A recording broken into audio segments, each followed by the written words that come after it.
إن الله وملائكته يصلون على النبي يا أيها الذين آمنوا صلوا عليه وسلموا تسليما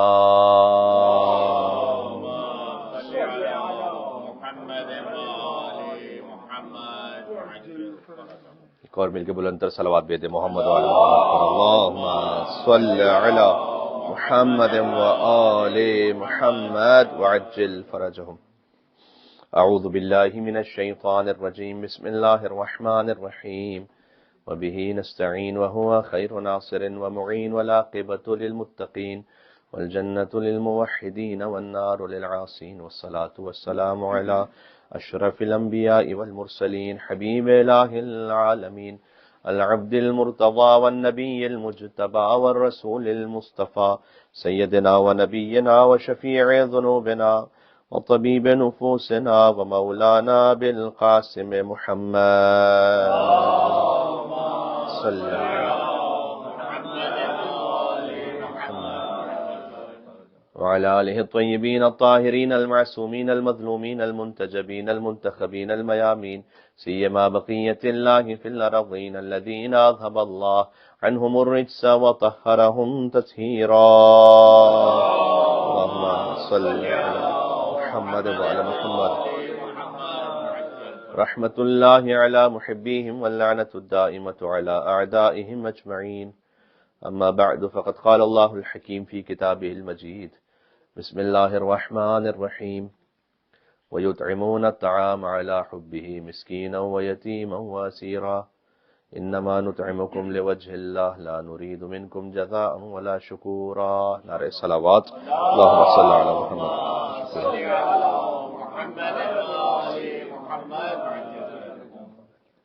چاہتے ہیں کہ اس سورہ کے بارے میں گفتگو کریں جو شان حضرت سیدہ اور خانوادہ حضرت سیدہ سلام اللہ علیہا مل کے صلوات بھیجیں محمد وعلی محمد اللہم صلی علی محمد وعلی محمد جسے سورہ حلطہ بھی کہتے ہیں سورہ انسان بھی کہتے ہیں اور امام رضا علیہ السلام کے لیے روایت ہے کہ ہر پیر اور جمعرات کو فجر کی نماز میں الحمد کے بعد پہلی رکعت میں سورہ حلطہ کی تلاوت فرماتے تھے، دوسری رکعت میں سورہ غاشیہ کی تلاوت فرماتے تھے اور کہتے تھے کہ جو ان دو سوروں کی تلاوت پیر اور جمعرات کے دن فجر کی نماز کے بعد فجر کی نماز میں سورہ الحمد کے بعد انجام دے تو اللہ سبحانہ وتعالی اس دن کے عذاب سے اس دن کی بلاؤں سے اسے محفوظ رکھتا ہے۔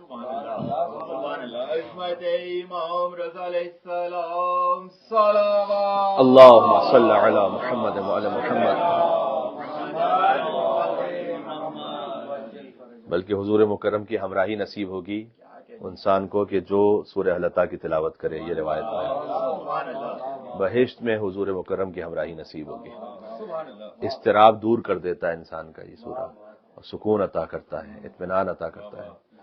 اور سمجھ لیجئے کہ یہ سورہ خانوادہ ہے، یعنی فیملی سورہ ہے، چونکہ اہل بیت علیہ السلام کی خانوادے کے لیے نازل ہوا ہے اور نازل بھی ہوا ہے 25 ذی القعدۃ الحرام کو، یعنی غدیر کے ایک ہفتے بعد۔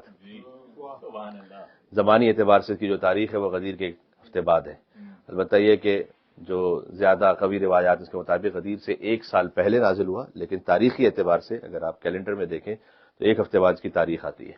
24 ذی الحج کو مباہلہ بھی ہے، 24 ذی الحج کو آیت تطہیر بھی نازل ہوئی ہے اور 25 ذی الحج کو سورہ حلطہ نازل ہوا ہے۔ حضرت سیدہ سلام اللہ علیہ نے 5 روٹیاں عطا فرمائی تھی اور 18 آیتیں نازل ہوئیں، یہ خود ایک شان ہے۔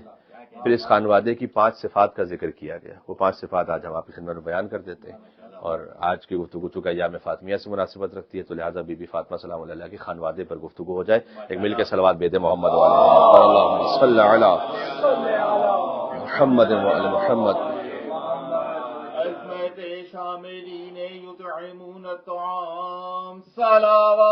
اللہم صلی علی محمد وعلی محمد۔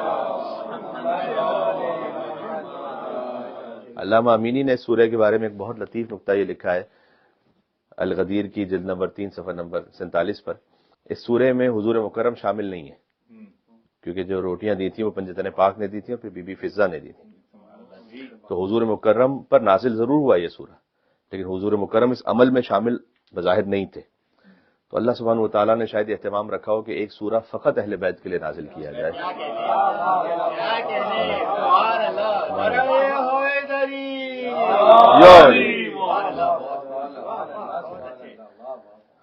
کہ امت یہ نہ سمجھے کہ حضور مکرم کی فضیلت کے ساتھ پھر اہل بیت علیہ السلام کی فضیلت، اہل بیت علیہ السلام کی فضیلت حضور مکرم کے ساتھ ساتھ بھی ہے، اور حضور مکرم اگر اس عمل میں بظاہر شامل نہ بھی ہوں تب بھی مستقل فضیلت ہے. اہل بیت علیہ السلام کے انفاق کی مستقل فضیلت ہے. اللہ سبحانہ و تعالیٰ نے آیات کو نازل فرمایا، اور جس میں جو مشہور ترین آیت ہے وہ میں نے آپ کے سامنے پڑھی، وَيُطْعِمُونَ الطَّعَامَ عَلَىٰ حُبِّهِ مِسْكِينًا وَيَتِيمًا وَأَسِيرًا، کہ اس خانوادے کی صفت یہ ہے کہ یہ کھانا کھلاتے رہتے ہیں. یطعمون کا مطلب ہے ایک مرتبہ نہیں کھلائے، کھلاتے رہتے ہیں، مستقل ہے ان کا یہ عمل. وَيُطْعِمُونَ الطَّعَامَ عَلَىٰ حُبِّهِ مِسْكِينًا وَيَتِيمًا وَأَسِيرًا، یتیم و مسکین و اسیر کو کھانا کھلاتے رہتے ہیں. انما نطعمکم لوجہ اللہ، اور ان کی صفت یہ ہے کہ یہ کھانا کھلاتے ہیں صرف اللہ سبحانہ و تعالیٰ کی خاطر. لا نرید منکم جزاء ولا شکورا، نہ تم سے کوئی جزا چاہتے نہ تم سے کوئی شکریہ چاہتے، شکریہ بھی نہیں چاہتے. تو یہ اہل بیت علیہ السلام کے عمل کی خالص ترین منزل ہے کہ جزا تو نہ چاہے، سامنے شکریہ بھی نہ چاہے. آگے قراتی ایک بات کو بیان کر رہے تھے، کہتے تھے کہ میری جوانی کی بات تھی، میں قم میں ہوتا تھا تو مجھے مشہد کے ایک بزرگ عالم دین نے یہ کہا کہ آپ کا جو تبلیغ کا انداز ہے اور خطابت کا طریقہ ہے وہ بہت بہتر ہے، تو آپ آئیے یہاں پر مشہد میں اور یہاں 1 سال تک قیام کیجیے، یہاں مختلف مدارس میں مختلف طلباء کو اپنے تبلیغ کا طریقہ وہ سکھلائیے. تو کہتے ہیں کہ میں باقاعدہ مشہد شفٹ ہوا، اور میں جب پہلے دن پہنچا وہاں پر تو میں حرم امام رضا علیہ السلام میں گیا، اور میں نے کہا کہ مولا میں یہاں پر آیا ہوں اور میں بالکل اپنے طور پر خلوص کے ساتھ یہاں خدمت کرنے کی کوشش کروں گا، اور حتیٰ یہ کہ ایک تومان بھی نہیں لوں گا یہاں، تو کوئی ہدیہ کوئی تحفہ کہیں سے کچھ بھی نہیں لوں گا، اور بالکل خلوص کے ساتھ یہاں پر. کہتے ہیں کہ میں نے اپنا کام شروع کر دیا، اور مختلف مساجد میں جب میں جا کے درس دیتا تھا تو کافی رش بھی ہونے لگا. تو ایک بار یہ ہوا کہ درس ختم ہوا، اس کے بعد باہر حوض تھا جس میں وضو کرنے کے لیے جانا تھا نماز کے لیے. کہتے ہیں کہ میں باہر نکلنے لگا تو دروازہ ظاہر تنگ تھا، مجمع زیادہ تھا، اور وہ تقریباً کے سارے شاگرد بیٹھے ہوئے تھے. تو بھیڑ کی وجہ سے اب میں دروازے کے پاس ہوں لیکن رش زیادہ ہے، تو کسی نے مجھے جیسے پیچھے گھوم کے دیکھا، میں ان کے پیچھے تھا، تو وہ میرے طالب علم تھے کہتے ہیں. تو انہوں نے مجھے دیکھا، اس کے بعد بغیر کچھ کہے بس ایسے ہی آگے جو ہے وہ کھڑے رہے. وہ اس کے بعد پھر آہستہ آہستہ آہستہ کر کے میں باہر نکلا تو میرے دل میں خیال آیا، کہہ رہے ہیں میں ان کا استاد ہوں تو کم سے کم کوئی تو ایک ہوتا ہے کہ جی بسم اللہ تشریف لائیے گا، کچھ آگے بڑھیں، کچھ تو ہوتا ہے. تو کہتے کچھ بھی نہیں کیا اس نے. تھوڑی دیر بعد دفتن خیال آیا کہ میں پیسے تو نہیں لے رہا لیکن میں ایک دوسرا ان سے ایک طرح سے فیور چاہتا ہوں، تو یہ بھی خلوص کے تو منافی ہو گئے، پورا خلوص تو نہیں ہوا. یہ خالی پیسے کا لینا نہ لینا خلوص پہ تھوڑی ڈیپینڈ کرتا ہے. تو میں تو ان سے احترام چاہتا ہوں، میں تو ان سے شکریہ چاہتا ہوں سامنے سے.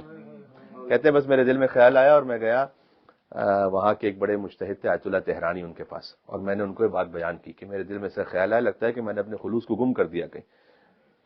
تو زار و قطار رونے لگے، بے انتہا رونے لگے. تو میں نے ان سے کہا کہ میں آپ کے سامنے شرمندہ ہوں کہ میں نے آپ کو رلا کر شاید کہیں ایک اور غلط کام تو نہیں کر دیا.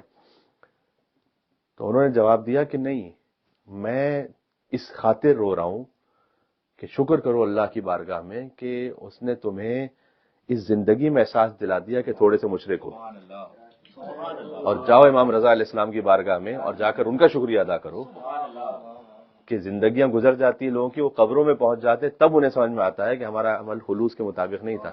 تو میں مولا نے زندگی میں سمجھا دیا اور سکھلا دیا، اور تمہیں اس بات کا احساس ہو گیا. یہ خود اللہ سبحانہ و تعالیٰ کی نعمت ہے کہ وہ زندگی میں جھنجھوڑ دے کسی کو بجائے اس کے قبر تک اللہم صلی علی محمد وعلی محمد. تو میں خانوادہ حضرت سیدہ کی خصوصیات کو بیان کر رہا ہوں آپ کی خدمت میں. اب اس کی علامت کیا ہے؟ وہ تو خلوص کے اس اعلیٰ ترین منزل پر ہیں کہ اللہ سبحانہ و تعالیٰ نے ان کی خاطر آیات کو نازل کیا ہے. ہمارے لیے اس کا معیار کیا ہے؟ دیکھیں اس کا معیار جو احادیث میں بیان کیا گیا کہ اگر آپ کوئی نیک کام کریں، تعریف کوئی کرے تو متکبر نہ ہو، اور اگر کوئی اس پر مذمت کر دے اور برا کہے تو اپنے کام سے پیچھے نہ ہٹے. یہ ہے خلوص کی منزل. تو اگر یہ کسی میں آ جائے، اس کے لیے ایک سادہ سی مثال دی جاتی ہے، جیسے کہ بینک کا کیشیئر ہوتا ہے. آج اس کے پاس کیش جمع کروانے جاتے ہیں تو خوش نہیں ہو جاتا، جب اس سے کوئی لینے جاتے ہیں تو اداس نہیں ہو جاتا، اس لیے اس کو معلوم ہے کہ میرا ہے نہیں ہے.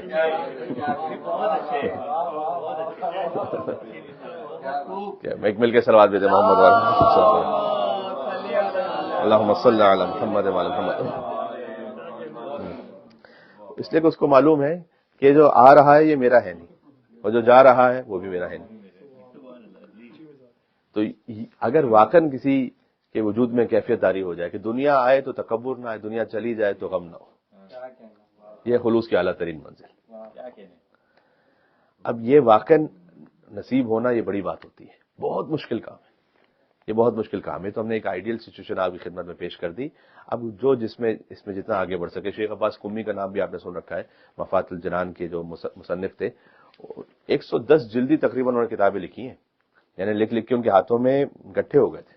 جب وہ آئے تھے نجف سے ایک مرتبہ ایران، تو ہیں تو قم کے وہ، تو جب وہ ایران آئے تو رمضان کا مہینہ، تو مسجد غور شاہ جو حرم امام رضا علیہ السلام میں مسجد ہے، وہاں ان سے کہا گیا کہ آپ ایک مہینہ رمضان میں درس دیں. ایک مہینہ رمضان میں وہ درس دے گا، اور ایک اجتماع ان کو سننے کے لیے لوگ آتے تھے. کہتے ہیں کہ 14ویں رمضان تھی تو درس دیتے دیتے مجمع میں اچانک نظر آیا ان کو ملا عباس تربتی، ایک اور بہت بزرگ عالم آیت اللہ تھے. کہتے ہیں کہ ارے یہ اتنے بڑے آیت اللہ، وہ ان سے بھی بڑے عالم تھے، وہ موجود ہیں اور میں ان کے سامنے درس دے رہا ہوں، نہیں یہ نہیں ہو سکتا. ممبر سے اترے، ان سے کہا، اب یہ اس زمانے کی بات ہے، ظاہر ہے ایک عام طریقے سے سلسلہ بنتا تھا، کوئی ایڈورٹیزمنٹس اور کوئی سلسلہ اور اس طرح سے تو نہیں تھا جو آئے وہ درس دے دے. تو ان کو بلایا، ان کو بلا کے کہا کہ نہیں میں آپ کے سامنے تو درس نہیں دے سکتا، آپ میں سے بہت بڑے عالم ہیں. ان سے کہا گیا تھا کہ آپ ایک مہینے کے لیے درس دیں، 14ویں رمضان کے بعد 15ویں رمضان سے یا اسی دن سے، کہتے ہیں آگے 16 دن تک شیخ عباس قمی ان کے درس میں بیٹھے کہ بھائی ملا عباس تربتی درس دیں گے، میں نہیں دوں گا. تو یہ مشکل کام ہوتا ہے، ایک مشکل منزل ہوتی ہے کہ کوئی انسان اپنے آپ کو فنا کر کے آگے بڑھے. فی الاخلاص یکون الخلاص. اور یہ آپ کو بڑے بڑے علماء میں جو مراجع ہیں آیت اللہ، ان میں بہرحال ایک بات نظر آتی ہے، اور علماء ہیں ان میں نظر آتی ہے بات. خود شیخ عباس قمی کی میں نے مثال دی، شیخ مرتضی انصاری کے جو دفن ہے مولا علی علیہ السلام کے حرم میں، جب صاحب جواہر ایک بہت بڑے آیت اللہ تھے، ان کا انتقال ہونے لگا تھا تو انہوں نے شیخ مرتضی انصاری کو نجف اشرف کے حوض علمیہ کا مسئول بنایا تھا کہ اب میرے بعد سے آپ ہیں. تو جب ان کا انتقال ہو گیا تو لوگ ان کے پاس آئے کہ اب آپ ہیں مسئول. انہوں نے کہا کہ نہ، میں جب درس پڑھتا تھا تو سعید العلماء ایک میرے ساتھ میرے ہم کلاسی اور ہم مباحثی تھے، وہ مجھ سے زیادہ قابل تھے، اور وہ چلے گئے ہیں ابھی مازندران ایران میں.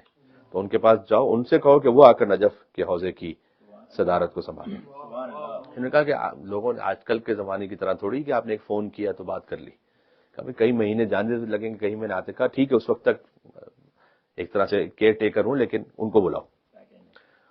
ان کے پاس وہ گئے تو اب نجف کے حوضے کی صدارت آ رہی ہے ہاتھ میں. سعید العلماء کے پاس پہنچے، انہوں نے کہا کہ وہ بات صحیح کر رہے ہیں، جب ہم کلاس پڑھتے تھے ساتھ میں تو میں ان سے کچھ آگے تھا، لیکن اب میں سال ہر سال سے چونکہ حوضے کو ترک کر چکا ہوں اور وہ نجف اشرف میں، لہٰذا وہ اس بات کی زیادہ اہلیت رکھتے ہیں کہ وہی صدارت کو سنبھالیں. تو یہ آپ کو مثالیں ملیں گی. انما نطعمکم لوجہ اللہ. یہ خلوص کی کیفیت کم ہوتی ہے لوگوں میں، کہ جو سادہ، جو دل کی بات ہے وہی زبان پر ہو، جو زبان کی بات ہے وہی دل میں ہو. بعض لوگ ہوتے ہیں کہ جو آج کل آتے نا کہ جو سپلٹس آتے ہیں کہ جو گرمی بھی دے رہے ہوتے ہیں، سردی بھی دے رہے ہوتے ہیں نا تو وہ محفل کو دیکھ کے بدل جاتے ہیں وہ بھی تو اس طرح سے بھی ہوتا ہے.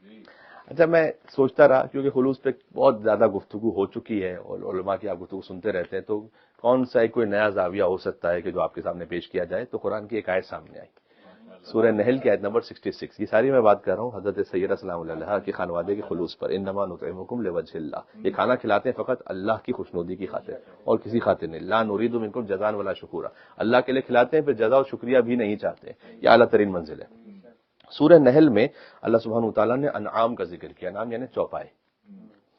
اور اللہ سبحانہ وتعالیٰ نے کہا کہ اس میں ہم نے عبرت رکھی ہے تمہارے لیے. نسقیکم، ہم ان چوپایوں سے، یعنی مثال کے طور پر گائے اور بھینس سے سیراب کرتے ہیں تمہیں دودھ، مما فی بطونہ، جو ان کے شکم میں. غور کیجئے گا، من بین فرث و دم، گائے کے شکم میں کیا ہے؟ اللہ سبحانہ وتعالیٰ نے قرآن میں کہا کہ بارز معزز لفظ چونکہ قرآن میں لہذا میں ترجمہ اب کر رہا ہوں کہ گوبر وہ بھی شکم میں ہے اس کے، اور خون من بین فرث و دمن، گوبر اور خون کے درمیان لبنن خالصہ، ہم خالص دودھ نکال لیتے ہیں۔ گوبر اور خون کے درمیان ہم خالص دودھ نکالتے ہیں۔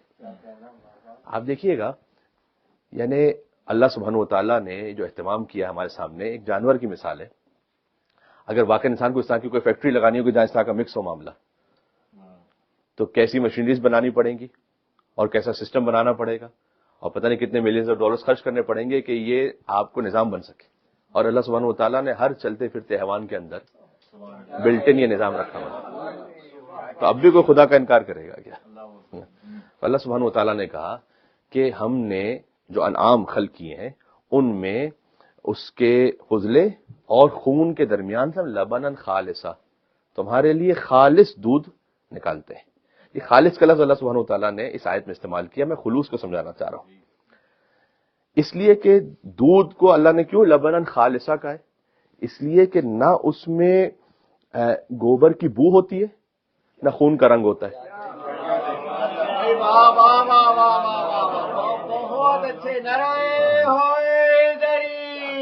یولی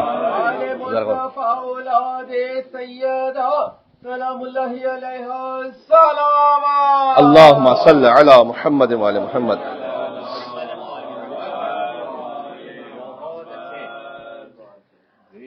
آپ جب کوئی عمل انجام دیں تو اس میں نہ کوئی ریاکاری کی گندھ ہو، نہ کوئی دنیا داری کا رنگ ہو۔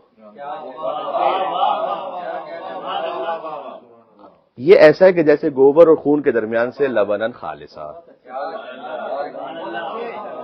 اب ایک خالص دودھ نکال لیں، جیسے اللہ سبحانہ وتعالیٰ نے اس لبن کو خالص کہا ہے، تو یہ خلوص کی مثال ہے۔ سائغا للشاربین، پھر اللہ نے کہا جب ایسا دودھ نکلتا ہے تو یہ پینے والوں کے لیے بڑا یوں کہا جائے کہ انہیں بڑا مرغوب ہوتا ہے، بڑا پسندیدہ ہوتا ہے۔ اللہ کی بارگاہ میں پسندیدہ عمل وہ ہے کہ جس میں ریاکاری اور دنیا داری کا گند اور رنگ نہ ہو شامل، وہ عمل اللہ سبحانہ وتعالیٰ کی بارگاہ میں مرغوب ہے۔ اور اس کی ایک اعلیٰ ترین مثال ہے، خود قرآن میں اللہ سبحانہ وتعالیٰ نے کہا کہ لن تنالوا البر حتى تنفقوا مما تحبون، تم نیکی کے کمال کو اس وقت تک نہیں پا سکتے جب تک وہ نہ خرچ کر لو جو تمہیں پسند ہے۔ کوئی اپنی پسندیدہ غذا وہ عطا کرے۔ امام رضا علیہ السلام کے لیے روایت میں ہے کہ جب دسترخوان لگا ہوتا تھا تو پہلے ایک سمجھ لیجئے اس زمانے میں جو بھی ٹرے ہو اس کو منگواتے تھے، اور اس میں سے جو بہترین غذا ہوتی تھی اس ٹرے میں رکھتے تھے اور کہتے تھے جاؤ یہ فقراء میں دے کر آؤ۔ امام زین العابدین اسلام کے لیے کہ انہیں جگر بہت پسند تھا کھانے میں، تو لیور جس کو کہتے ہیں، اور تو اب ظاہری طور پر کوئی بہت زیادہ دستیاب بھی نہیں ہوتا تھا جیسے آج آپ کہیں سے بھی لے آئیے، کوئی اتنا آسان بھی نہیں تھا۔ تو ایک دن ان کے خادم نے بہترین جگر پکا کر، چونکہ وہ جانتا تھا کہ امام کی مرغوب غذا ہے، اور ساتھ میں انگور رکھ کے امام کی خدمت میں پیش کیا۔ ابھی امام کے سامنے آیا کہ دخل الباب ہوا، اور ایک فقیر آیا کہ میں بھوکا ہوں، وَيُطْعِمُونَ الطَّعَامَ عَلَىٰ حُبِّهِ مِسْكِينًا وَيَتِيمًا وَأَسِيرًا۔ امام نے کہا کہ یہ جو جگر ہے یہ دے دو اسے۔ کہا مولا کئی مہینوں بعد آپ کی خاطر پکا، یہ ہم انگور دے دیتے ہیں۔ امام نے کہا نہیں، لن تنالوا البر حتى تنفقوا مما تحبون، تم نیکی کے کمال کو اس وقت تک نہیں پا سکتے جب تک وہ نہ دے دو جو تمہیں پسند ہے۔ ایک مل کے صلوات بھیجیں نام ہے سبحان اللہ۔ اللہم صل علی محمد وآل محمد۔ تو اس خانوادے کی 5 صفات کا ذکر کیا گیا سورہ العطا میں۔ یوفون بالنذر، سب سے پہلا یہ ہے، یطعمون سے ہماری بات شروع ہوئی، لیکن اس سے پہلے بھی اللہ تعالیٰ نے کہا یوفون بالنذر، اس لیے کہ آپ جانتے ہیں کہ واقعہ یہ ہے کہ حسنین کریمین علیل تھے، اور ان کی شفا یابی کی نیت سے حضرت سیدہ سلام اللہ علیہ نے نظر مانی تھی کہ وہ 3 دن روزہ رکھیں گے۔ یہ سب ہماری تربیت کا ایک حصہ تھا، اور پھر جب وہ شفا یاب ہو گئے تو حضرت سیدہ سلام اللہ علیہ نے نظر مانی تھی، لیکن امیر المومنین بھی شامل ہوئے اور حسنین کریمین بھی اس میں شامل ہوئے۔ کہ ہم بھی ساتھ میں روزہ رکھیں گے، اور بی بی فضہ نے بھی ساتھ میں روزہ رکھا۔ تو یہ 5 ہستیاں تھیں کہ جنہوں نے باقاعدہ روزے کو انجام دیا۔ اور جب یوفون بالنذر، تو پہلی صفت اس خانوادے کی بیان کی گئی کہ جب نذر کرتے ہیں تو اس کو پورا بھی کرتے ہیں۔ کتنے لوگ ہیں کہ جب نذر کرتے ہیں اللہ کی بارگاہ میں، لیکن جب معاملہ آگے بڑھ جاتا ہے تو اس نذر کو پھر بھول جاتے ہیں، پھر پورا نہیں کرتے، یا اس وعدے کو پورا نہیں کرتے جو اللہ سبحانہ و تعالیٰ سے انہوں نے کیا ہے۔ اس کی مثالیں اللہ تعالیٰ نے دی ہیں قرآن میں کہ والذی یسیرکم فی البر والبحر حتی اذا کنتم فی الفلک وجرین بہم بريح طیبۃ وفرحوا بها جاءتها ريح عاصف جاءهم الموج من كل مكان وظنوا انهم احيط بهم دعوا الله مخلصین له الدین لئن انجیتنا من هذه لنکونن من الشاکرین۔ یہ سورہ یونس کی آیت ہے کہ ہم تمہیں خشکی پر بھی سیر کراتے ہیں، سمندر پر بھی سیر کراتے ہیں، جب تم سمندر میں سیر کر رہے ہوتے ہو حتی اذا کنتم فی الفلک وجرین بہم بريح طیبۃ، تمہارے ارد گرد بڑی اچھی ہوائیں چل رہی ہوتی ہیں، فرحوا بها، جیسے تم بڑی فرحت محسوس کر رہے ہوتے ہیں، تمہاری زندگی بڑی آرام سے گزر رہی ہوتی ہے، تمہارے پاس ساری نعمتیں ہوتی ہیں۔ ایک سمبولک لینگویج ہے جو اللہ تعالیٰ نے استعمال کی قرآن میں، تمہاری زندگی آرام سے گزر رہی ہوتی ہے، حتی جاءتها ريح عاصف، یہاں تک کہ کچھ طوفان آ جاتا ہے اس زندگی میں، وجاءهم الموج من كل مكان، اور دریا کی موجیں تمہیں چاروں طرف سے گھیر لیتی ہیں، تمہارے پاس کہیں گزر نہیں ہوتا کہ میں اپنے آپ کو کیسے بچا سکتا ہوں۔ لئن انجیتنا من هذه لنکونن من الشاکرین، تو تم یہ کہتے ہو پروردگار، یہی تو ایک موقع ہوتا ہے جب انسان اپنے رب کو بہت خلوص کے ساتھ پکارتا ہے اور کہتا ہے پروردگار تو اس ایک مصیبت سے مجھے بچا لے، لنکونن من الشاکرین، تو میں یقیناً تیرا شکر کرنے والا بندہ بن جاؤں گا، تو اس سے مجھے بچا لے۔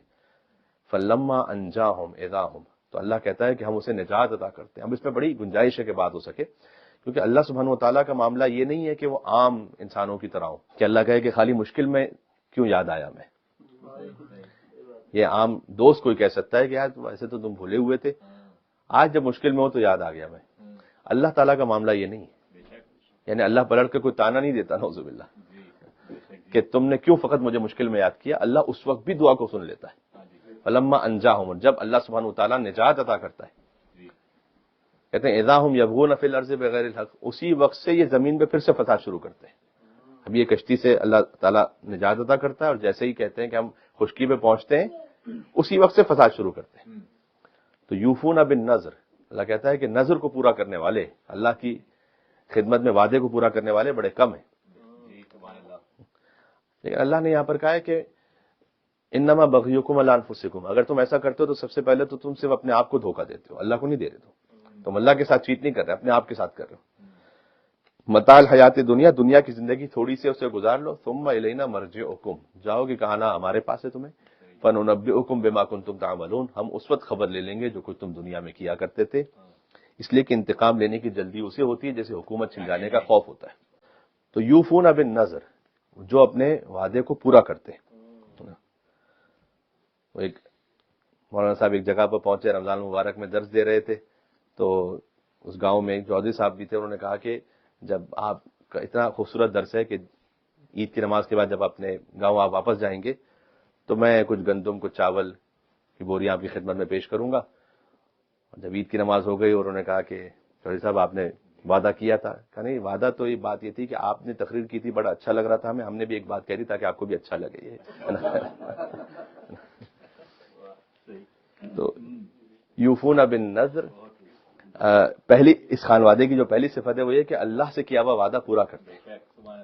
وَيَخَافُونَ يَوْمًا كَانَ شَرُّهُ مُسْتَطِيرًا، یہ آیت کا حصہ کم معروف ہے، سورہ حلطہ ہی کی آیت ہے، اور یہ خوف رکھتے ہیں۔ دیکھیں یہ تو بات یہ ہے کہ اہل بیت علیہ السلام کائنات کے مشکل کشا ہیں اور شافعین روز جزا ہیں، لیکن اللہ سبحانہ وتعالیٰ نے ان کی صفت یہ بیان کی ہے کہ یخافون یوما کان شرہ مستطیرا، یہ پھر بھی اس روز آخرت کا وہ خوف رکھتے ہیں کہ جس کا جو شر ہے یا جس کی جو مصیبت ہے وہ بہت پھیلی ہوئی ہوگی، ہر طرف پھیلی ہوئی ہوگی، آسان نہیں ہے یہ۔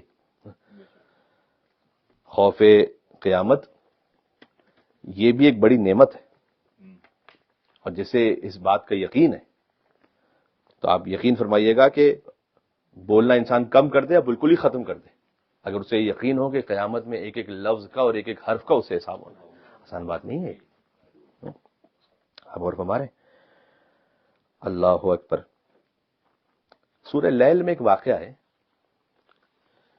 ایک شخص تھا، اس نے آ کے حضور مکرم سے کہا کہ یا رسول اللہ میرے ہمسائے میں ایک کھجور کا درخت ہے، اور کھجور کا درخت ہے اس کی شاخیں اتنی زیادہ پھیلی ہوئی ہیں کہ وہ میرے گھر پر بھی آ رہی ہیں، اور اس کے درخت کے کچھ کھجور کے جو پھل ہیں وہ میرے یہاں بھی گرتے ہیں، لیکن وہ اتنا بخیل ہے کہ میرے بچوں کو وہ بھی کھانے نہیں دیتا وہ، اور وہ آتا ہے اور اگر کبھی تو میرے بچے اگر اس کو کھا رہے ہوں تو وہ دہن سے انہیں نکال لیتا ہے۔ تو آپ یعنی اسے سمجھائیں۔ حضور نے اسے بلایا اور بلا کر کہا کہ ہم ایک اور درخت تمہیں ایک اور جگہ دے دیتے ہیں، یہ درخت تم ہمیں دے دو، اس کے عوض ہم تمہیں کہیں اور درخت دیتے ہیں کھجور کا۔ اس نے کہا نہیں، یہ جو درخت ہے اس کی جو کھجور ہیں، اس کا جو ذائقہ ہے اور اس کی جو کوالٹی ہے وہ بہت اعلیٰ ہے۔ حضور نے کہا اگر تم یہ چاہتے ہو تو پھر ہم جنت میں تمہیں ایک کھجور کے درخت کا وعدہ کرتے ہیں۔ اس نے کہا یا رسول اللہ میں کہاں آپ کو محشر میں ڈھونڈتا پھروں گا۔ یہ وہ بات ہوتی ہے کسے یقین ہے، کہہ رہے یہ نقد ہے وہ ادھار ہے، تو یہ تو میں نہیں کر سکتا۔ تو حضور کی چاہنے والے صحابی وہاں تشریف فرما تھے، انہوں نے دیکھا کہ دیکھیں یہ موقع غنیمت ہے، اس کے پاس گئے، اس کو جا کر پورے باغ کی قیمت پر فقط ایک درخت خریدا،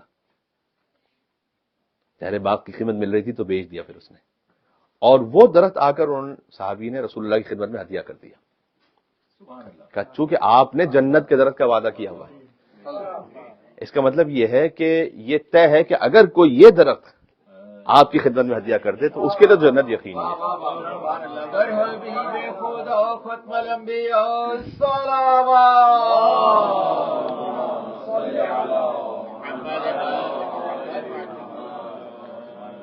ایک آیت نازل ہوئی اس درخت کو خرید کر حضور کی خدمت میں ہدیہ کرنے والے کے لیے، اور ایک آیت نازل ہوئی اس بخل کرنے والے کے لیے، دونوں کے لیے اللہ سبحانہ و تعالیٰ نے آیت نازل کی، اور بالکل الفاظ کی ملتی جلتی آیت، ظاہر ہے کہ دونوں کے اپنے اپنے کردار میں۔ فَأَمَّا مَنْ آتَا کا وہ کہ جو عطا کرے، جس نے عطا کیا، ترجمہ یہ ہے اصل میں من آتا، جس نے عطا کر دیا اللہ کی راہ میں، واتقا اور اس کے دل میں تقوی بھی تھا، وصدق بالحسنى اور وہ کام یہ اس لیے کر رہا تھا کہ وہ آخرت کی تصدیق کر رہا تھا، اسے معلوم ہے کہ جنت ہے، تصدیق کرتے ہوئے کام کر رہے ہیں۔ جب اللہ سبحانہ وتعالیٰ نے ایک وعدہ کیا اس کا فَسَنُيَسِّرُهُ لِلْيُسْرَىٰ، ہم اس کے باقی دنیا کے کام بھی بڑے آسانی کے ساتھ کر دیں گے۔ یعنی اس نے ایک باغ کی قیمت دے کر ایک درخت لیا ہے نا، تو اب جب ہم اسے رزق دیں گے تو بڑی آسانی کے ساتھ دے دیں گے، دنیا میں بھی اس کے رزق کے دروازے کو کھول دیں گے۔ اللہ اکبر، اللہم صل علی محمد وعلی محمد۔ وَأَمَّا مَنْ بَخِلَ لیکن وہ کہ جس نے بخل کیا تھا، واستغنى اور اپنے آپ کو بے نیاز سمجھ لیا، وَكَذَّبَ بِالْحُسْنَى اور اس نے تکذیب کر دی کہ پتہ نہیں آخرت ہے یا نہیں، یعنی اپنے عمل سے تکذیب کی۔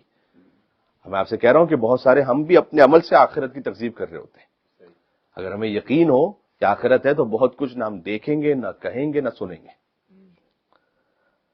تو اللہ سبحانہ وتعالیٰ نے کہا کہ سَنُيَسِّرُهُ لِلْعُسْرَىٰ، چونکہ اس نے حضور مکرم کے ساتھ یہ عمل انجام دیا، اب ہم آگے اس کی زندگی کو بھی تنگ کر کے رکھیں گے، یعنی اس کو جکڑ لیں گے، مشکل ہو جائے گا کام۔ تو یہ جو جب آپ اللہ سبحانہ وتعالیٰ کی راہ میں تقوی کے ساتھ آگے دے رہے ہوتے ہیں تو اللہ زندگی کے اور معاملات کو بھی آسان کر دے گا۔ ذہن میں رکھیے گا، اس خاطر ہے کہ روایت میں کہ برزخ والے وہ ہم لوگوں سے جو اس وقت زندہ ہیں چیخ چیخ کے کہہ رہے ہوتے ہیں، جو ہمیں سنائی نہیں دے رہا ہوتا، چیخ چیخ کے کہہ رہے ہوتے ہیں کہ یہ تم کیوں نہیں کر رہے نیکی کا کام، ہم دیکھ رہے ہیں یہاں پر کہ کتنی ضرورت ہے۔ مثال کے طور پر ایک وضو کر کے کیوں نہیں سو رہے، ساری رات کی عبادت کا ثواب ملا کیوں نہیں کر رہے، ہم دیکھ رہے ہیں کہ اس کی کیا فضیلت ہے یہاں پر۔ مثال کے طور پر 3 مرتبہ قل واللہ احد پڑھیں تو پورے قرآن کا ثواب ہے، کیوں نہیں کر رہے، آپ غور فرمائیں۔ تو برزخ والے وہ چیخ رہے ہوتے ہیں جو آوازیں ہمیں نہیں سنائی دے رہی، جب ہم برزخ میں پہنچیں گے تب ہم بھی چیخ رہے ہوں گے۔ تو اس کی حکایت ایسی بیان کی جاتی ہے کہ جیسے اگر ایک شخص ہے کہ جو مستقل ایک صحرا سے گزرا ہوا ہے اور بڑا تجربے کار ہے، اور رات کے وقت اس کے ساتھ کچھ مسافر گزر رہے ہیں اور وہاں گزرنا بڑا مشکل ہے، لیکن وہ یہ کہے کہ جہاں سے تم گزر رہے ہو نا اس میں سے جتنا اٹھا سکتے ہو سمیٹ لو، تو اس میں 3 طرح کے گروہ ہوں گے۔ کچھ کہیں گے کہ یہ تجربے کار آدمی اور ہے بھی امانت دار اور صادق ہے تو اٹھا لو، جو کچھ جمع کر سکتے ہو کر لو۔ کچھ ہوں گے جو کہیں گے ہمیں چلنا مشکل ہے، ہم یہاں اس کی بات کیا سنیں، کچھ نہیں کرنا. اور کچھ ایسے ہوتے ہیں کہ جو نا چانس ہے ایک مٹھی اٹھا لو، نہ بوجھ پڑے گا، اگر کچھ فائدہ نہ ہوا تو پھینک دیں گے بعد میں. کہتے جب آگے پہنچے اور جب صبح کا وقت آئے تو وہ ہیرے اور جواہرات تھے. اب اصل میں جو ہے نا وہ تینوں ہی افسوس کر رہے تھے. جس نے بہت زیادہ بھر بھی لیا تھا وہ بھی افسوس کر رہا تھا کہ کاش تھوڑا سا اور بوجھ اٹھا لیا ہوتا، اور جس نے کچھ نہیں لیا وہ تو حسرت کر ہی رہا ہے، اور جس نے ایک مٹھی لیا تھا وہ بھی کہہ رہا ہے.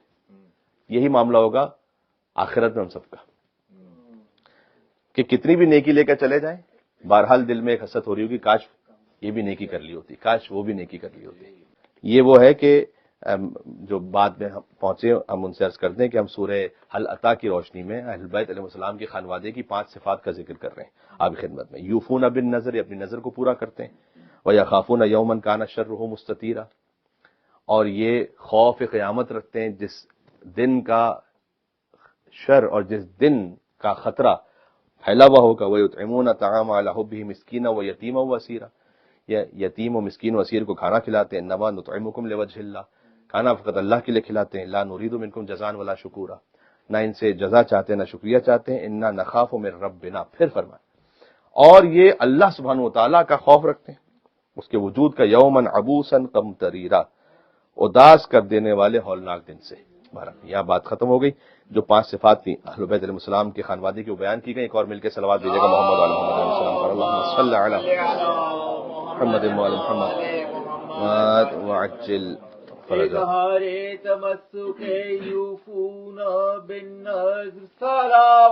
اللہم صل علی محمد وعلی محمد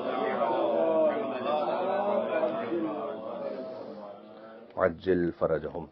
بعض روایات میں اور کتابوں میں اس طرح سے بیان کیا گیا کہ وہ جو یتیم و مسکین و اسیر تھے وہ ملائکہ تھے جو آئے تھے اہل بیت علیہ السلام کے خانوادے کے پاس اپنی بھیک مانگنے کے لیے. تو زمین والے بھی اس در سے فیض پائیں اور آسمان والے بھی اس در سے فیض پائیں. سبحان اللہ سبحان اللہ. حضرت سیدہ سلام اللہ علیہا کے خانوادے کا ذکر ہے. اب اس میں میں اگر علماء اہل سنت کی تفاسیر سے ایک جملہ پڑھ دوں آپ کے لطف کے لیے ہوگا یہ.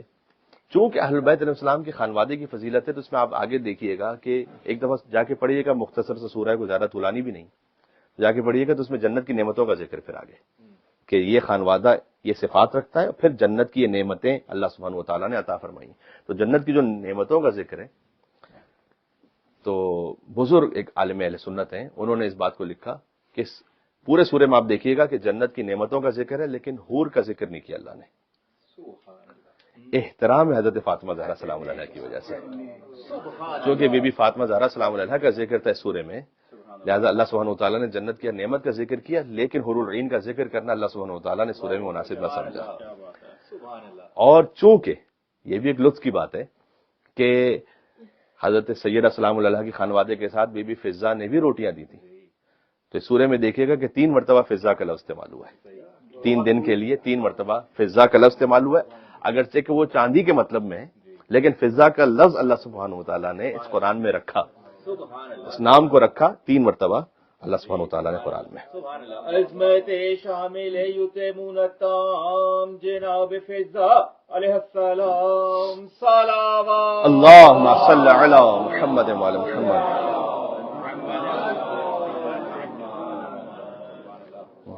غور شاعر کے علی نے کھائی ہے زہرا کے ہاتھ کی روٹی، جبھی تو قوت پروردگار ہاتھ میں ہے.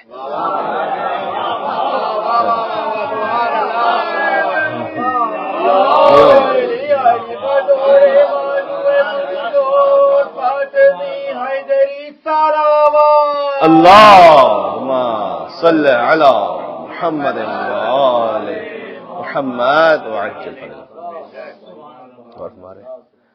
تو اللہ سبحانہ و تعالیٰ کا شکر ہے کہ اس نے ہمیں اس خانوادے سے متمسک رکھا جہاں پر انفاق فی سبیل اللہ اور اخلاص فی سبیل اللہ کا اعلیٰ ترین مظہر موجود ہے، واخر اعلیٰ ترین مظہر موجود ہے.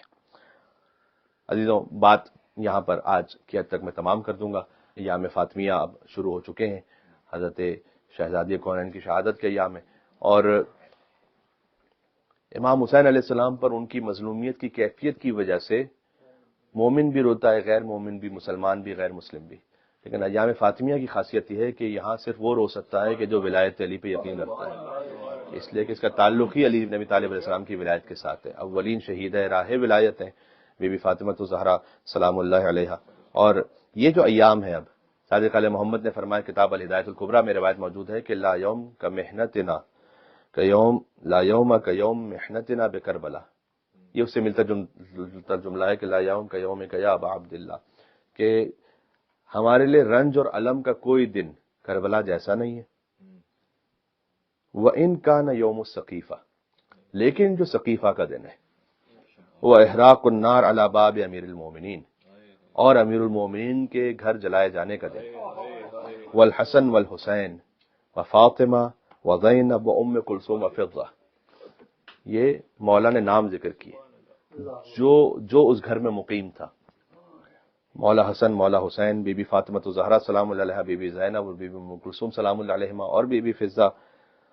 اور آگے فرمایا کہ صاحب خانہ نے خاص گزارش کی ہے کہ میں بی بی کے مصائب کے ساتھ اس شہید کا بھی ذکر کروں. وقتل المحسن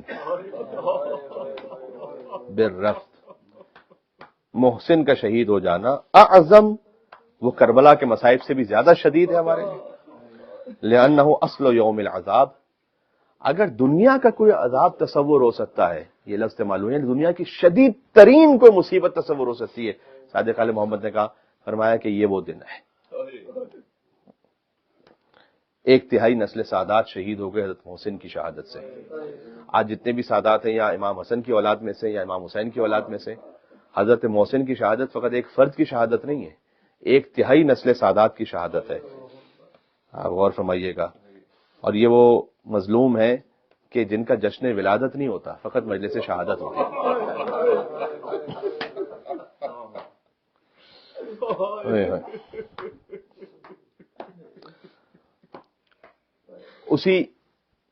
اسی لفظ کے مادے سے کے ساتھ ہے کہ حسن، حسین اور محسن، تو گویا نام بھی وہی رکھا گیا. نام امیر المومنین نے رکھا تھا بحکم پروردگار. دیکھیں جب اس طرح سے ایک بچے کی شہادت ہو تو بہرحال دفن کیا جاتا ہے. سوال یہ ہے کہ کہاں دفن کیا گیا؟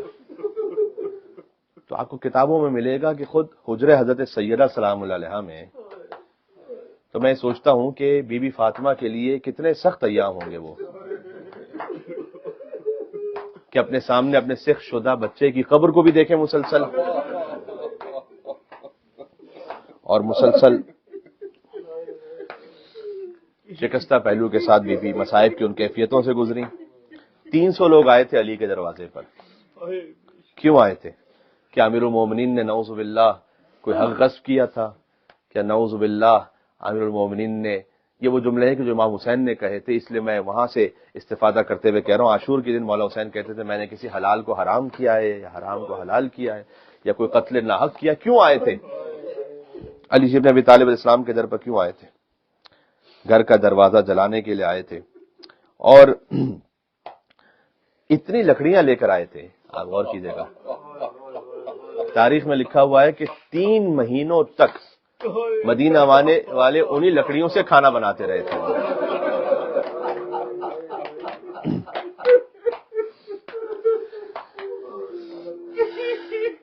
یعنی اتنی حیا بھی نہ آئی مدینہ والوں کو کہ جن لکڑیوں سے فاطمہ کا دروازہ جلانے کے لیے آئے تھے سلام اللہ علیہ، انہی لکڑیوں سے اپنے گھر کا کھانا بھی بناتے رہے 3 مہینے تک.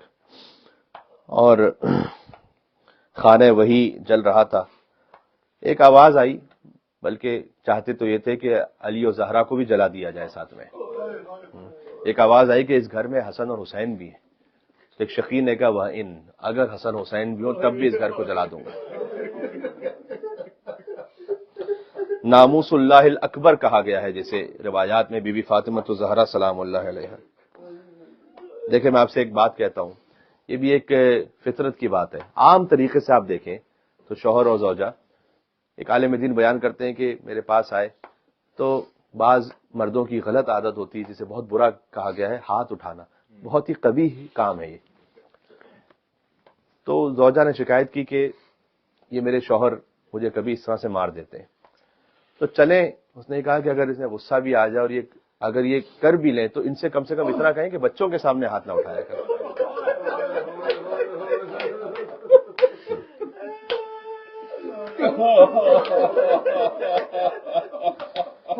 صلی اللہ علیہ یا بنت رسول اللہ یا قرۃ عین الرسول. ایک عام خاتون بھی یہ برداشت نہیں کرتی کہ بچوں کے سامنے ان کا اپنا شوہر ہی ان پہ ہاتھ اٹھا لے. آپ تصور فرمائیے حسن اور حسین بھی تھے اور بی بی زینب اور بی بی ام کلثوم سلام اللہ علیہم بھی تھے.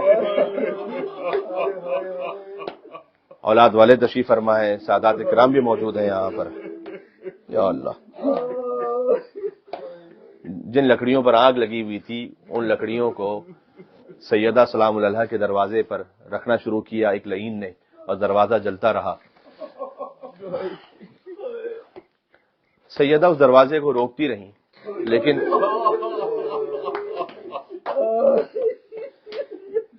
ایک لعین نے انفس سے تازیانہ لیا, اور بی بی جب اس دروازے کو روک رہی تھی تو ایسے تازیانہ مارا گیا کہ حتی صار کالدملج الاسود.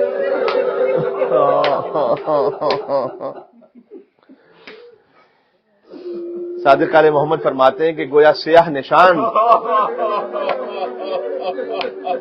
ایک بازو بند کی طرح ہمیشہ فاطمہ سلام اللہ علیہا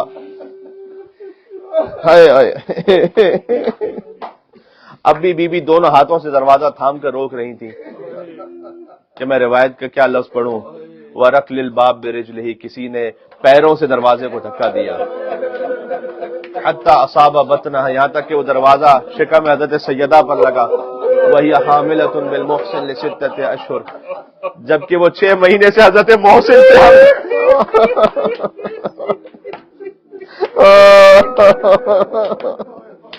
بی بی نے فریاد کی ہا کذا یفعل بحبیبتک, اے بابا و رسول اللہ, آپ کی حبیبہ کے ساتھ یہ کیا گیا. ایک لفظ ہے, مجھے معاف فرمائیے گا, ایک تو روایت میں لفظ ہے کہ ایک میخ تھی جو اس دروازے میں تھی, وہ میخ حضرت سیدہ سلام اللہ علیہا میں پیوست ہو گئی, اور اس کے بعد لفظ ہے وہ عثرہا. عثرہا کہہ دیتے ہیں اس موقع کو کہ جب نچوڑ دیا جائے کسی کو.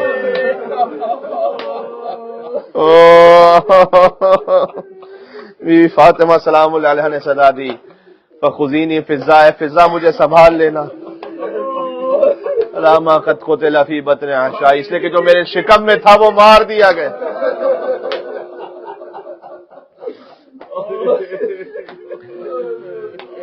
آخری فقرہ کہتا ہوں, اس کے بعد علی بن ابی طالب علیہ السلام کو جیسے ذبیحے کو کھینچا جاتا ہے رسی باندھ کر,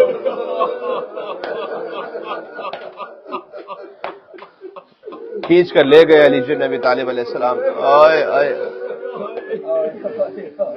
لیکن جیسے ہی غش سے فاقہ ہوا بی بی فاطمہ سلام اللہ علیہا کو, پہلا سوال کیا ہے نا ابو الحسن, علی کو کہاں لے گئے؟ تو علی کو گھسیٹ کے لے کے جا رہے ہیں. مسجد میں تھے, علی کی گردن پہ تلوار رکھی ہوئی تھی. بی بی فاطمہ سلام اللہ علیہا پہنچی. حضرت سلمان کی روایت ہے کہ بی بی نے وہاں پر یہ فرمایا کہ ابو الحسن کو چھوڑو ورنہ اسی وقت بد دعا کروں گی. تو مسجد کی دیواریں بلند ہونے لگی, اور اتنا خوف طاری ہوا لوگوں میں کہ لوگوں نے چھوڑ دیا علی ابن ابی طالب علیہ السلام کو, اور مولا واپس آئے. میں کہوں گا کہ اے بی بی, مدینہ میں ایک حجت کی گردن پر تلوار تھی تو آپ علی کو بچا لائیں. کاش کوئی کربلا میں بھی ہوتا. وَالشِّمْرُ جَالِسٌ عَلَى صَدْرِ, شمر امام حسین کے سینے پر بیٹھا. اللہ اکبر, کتنی ضربتوں سے اب عبد الحسین علیہ السلام کا سر جدا ہو.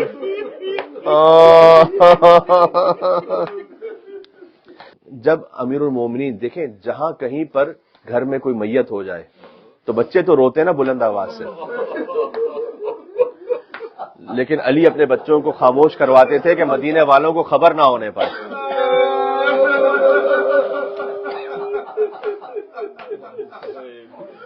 امام حسن علیہ السلام سے فرمایا,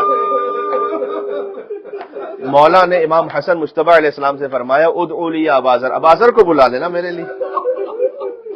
چند لوگ تو تھے فاطمہ کے جنازے میں, 7 لوگ کہے جاتے ہیں کہ بی بی سیدہ سلام اللہ علیہ کے جنازے میں تھے, کہ ابوذر کو بلا لینا. امام حسن علیہ السلام گئے ہوں گے, ابوذر کو بلایا, سلمان کو بلایا. رات کی تاریکی میں آہستہ آہستہ اب ایک درد دل ہے، زبان حال ہے جو پڑھ رہا ہوں. کبھی ایسا ہوتا ہے کہ اگر گھر میں میت ہو جائے تو کبھی کسی پہ گزری ہو، وہ رو رہا ہوتا ہے شدت سے، لیکن بہت سے امور ہوتے ہیں جنہیں انجام دینے ہوتے ہیں نا، غسل و کفن ہے، تو ایک مرتبہ وہ رونا تھم جاتا ہے، گھٹ جاتا ہے اندر. پھر جب آپ اپنے کسی عزیز کو دیکھیں بہت، تو پھر اس سے گلے مل کے پھر سے بہت روتے ہیں. امیر المومنین نے اپنا گریہ ضبط کر لیا تھا، لیکن جیسے ہی سلمان کو دیکھا ہوگا علی نے، تو سلمان سے گلے لگ کر پھر علی سے میں بھی تالے. سلمان جب سیدہ علی کے گھر میں آئی تھی تو تم ناقے کے مہار کو پکڑ کر لے کر آئے. اب چلو تابوت سیدہ اٹھانا ہے.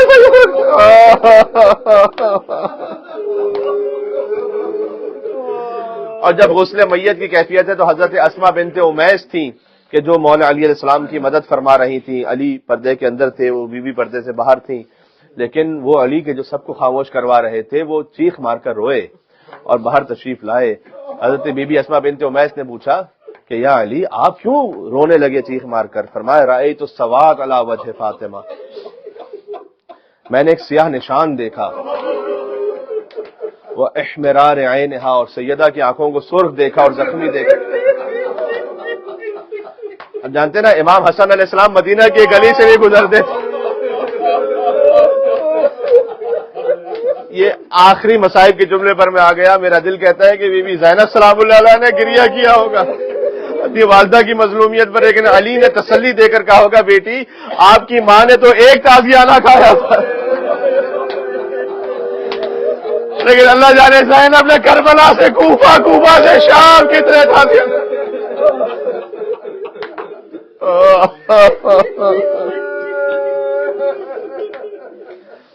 اللہ جانے زینب نے کتنے پتھر کھائے اور تازیانے.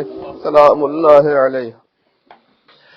یا فاطمۃ الزہراء یا بنت محمد یا قرۃ عین الرسول یا سیدتنا و مولاتنا انا توجہنا واستشفعنا وتوسلنا بك إلى الله وقدمناك بين يدي حاجاتنا يا وجية عند الله اشفعي لنا عند الله يا وجية عند الله اشفعي لنا عند الله. یا حسین